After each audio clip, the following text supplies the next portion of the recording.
Hi, so I am joined today by Ben Cohen, who was an integral part of the England Rugby World Cup-winning squad in 2003. He's danced on Strictly and now he tackles bullying with his charity, the Stand Up Foundation.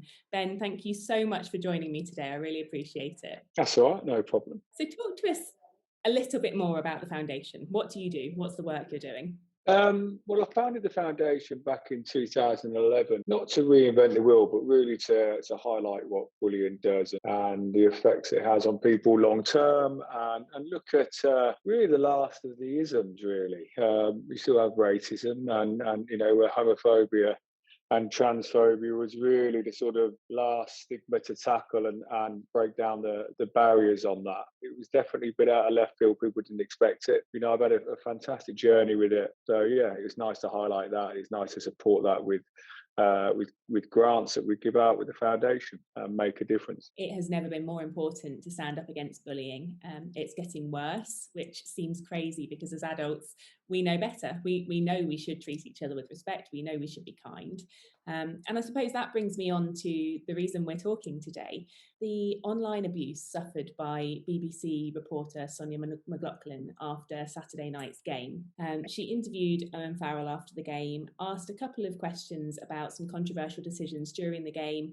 Owen decided he didn't really want to talk about those things at that point in time, which is his decision. She received an awful lot of online abuse where she was tagged, where some quite unkind comments were thrown her way. To the point where she actually posted on her Twitter that she was sat crying in her car. What was your immediate reaction when you heard about that? Well, firstly, it's horrible, but let's take a step back. Bullying online is made easy. Bullying now is the easiest it's ever been. But you can create an account, bombard someone, trolling them, abusing them, close your account down, open up another one, and it's so easily done. As a journalist, she interviews incredibly well. I thought her interview with Ori was spot on as a player and a player's perspective. When you're not performing as a team or an individual, to highlight the obvious is horrible. It is horrible, and I thought Ori did a great job. I thought that Sonia's interviewing technique, I thought was brilliant. I thought that she it wasn't like I'm probably talking about like, oh well, a little bit. It was to the front. It was very quick, precise, and concise. Unfortunately, with social media, you have to take the high road, highlight it, just say this is the abuse I'm getting, and block them. That advice is good for anybody who's experiencing online abuse, isn't it? You block, you ignore, you block, you move on, you report them to the social media channel that it's on. But actually, by engaging in them, by talking about how much it's upset you, you're potentially actually just feeding them what they want. They're there to cause trouble. They're there to create that reaction. And I don't mean to move the subject because it's very black and white. If someone's being bullying and it's been abusive, that's clear cut. So what is bullying? That's one of the biggest issues, isn't it? Is the grey areas around bullying, what's banter. For me, bullying is those people who have set out deliberately to cause someone upset. People who are saying, for example, in Sonia's case, she's terrible, she doesn't know how to do her job, she doesn't know anything about the game of rugby, and tagging her in that. We just summed up what bullying is. It's something that it's intentional. It's directed. It's daily, day in, day out. We look at bullying in the workplace, bullying at school, and all things like that. Is that what is bullying? Because accountability is bullying. It causes real harm. We only have to look at the situation with Caroline Flack to know that repeated online abuse, whether it comes from one person or whether it comes from multiple different sources, can have a really big long-term impact. So I suppose my final question to you, Ben, would be, do you think more regulation is required on social media to stop attacks like that? Yeah, absolutely. Especially in gaming, abuse and bullying is horrifically high. And I know it's out there, but simple steps to understand what it's like to be online. For what you could expect. I think especially parents have a huge role in that. And understanding what being online and sort of the issues that potentially it can cause. Because being online can be a great place. Being online can be a horrific place. If you're getting bullied, get out, block them, move away from it. And that whole education of purpose, educating that next generation will drive that change and drive a cultural change if you're looking for racism or classism or sexism. It's such a bigger issue. And it only takes something, what happened to Sonia, to really try and drive home a particular issue. I thought they were both very professional. With Caroline Fleck, she killed herself because of the pressure from the press. Has it changed?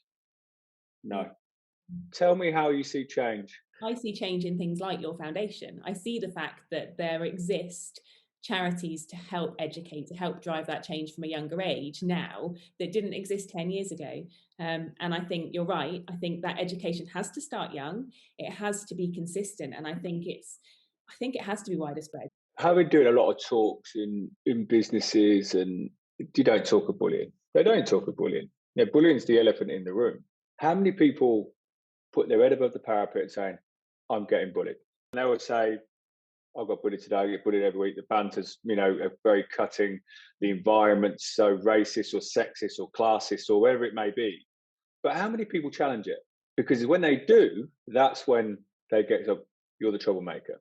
Yeah. And that's the problem with a lot of companies, is actually the environment's wrong. The values are wrong. They may be archaic. When you're a £1 billion company, it ain't broken. Why would I want to fix it? It's what I experience. It's what I see when I go into companies. We talk about bullying, but you're not allowed to mention it. What do we do? We wrap it up in equality, diversity. That's what we wrap it up in.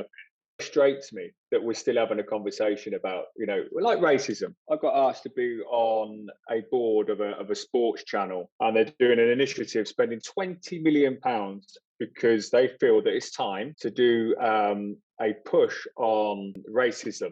Racism in sport's been there for God knows how long. It happened in my uncle being Jewish.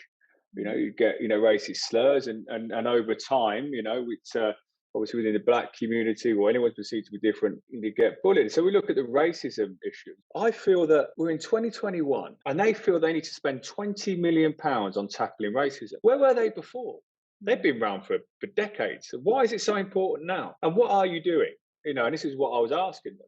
They had a black lady and a white lady who was in charge. I'm categorizing it, not just to the point of, it was so important for this company to really do stuff around racism. But the black lady said half a sentence and then got cut off by the white lady. And now campaigns frustrate the life out of me because there's no legacy being left. Right. You want to spend 20 million quid. What's going to be left to tackle racism? How are you going to educate that next generation to drive cultural change with a campaign? Some of the companies that I have been in, and I have to be fair, they do an amazing job. It all comes down to values. How do you create an environment? What's the values that you are living and breathing as a company? Being part of a successful team is, why wouldn't you want to go to work and be successful? Like, why wouldn't you want to go to work and enjoy it? Like, why wouldn't you want to be part of something that you may be doing something special? And I can't understand why they want to create an environment that people come to work unhappy. They don't want to talk or communicate. They don't really want to do any overtime. And I don't understand it. But it's worked for them, hasn't it? And if they're an archaic company, why change something when it ain't broken? But you know what? The thing that's most frustrating is that it's such a short-sighted opinion, because yes, it has worked for them, but they could be making 10 times more money if they treated their staff right and they had an actually motivated workforce. So, yes, at a glance, it's worked well, but in reality, they're not even fulfilling their potential. They're treating people like crap, and no one's going to work hard if they're treated that way. So, I agree. I agree. I think that when you've got a happy workplace, things happen, and that's for sure. Anybody who's watching, the link to the Stand Up Foundation will be on screen any minute now. So if you want to find out how you can get involved, how you can support Ben and the work he's doing against bullying, please just click on that link, have a little look, maybe put a little donation through as well. But thank you, Ben. I really appreciate the time you've taken today, and it's been great to hear your thoughts. Pleasure. Thanks for having me on.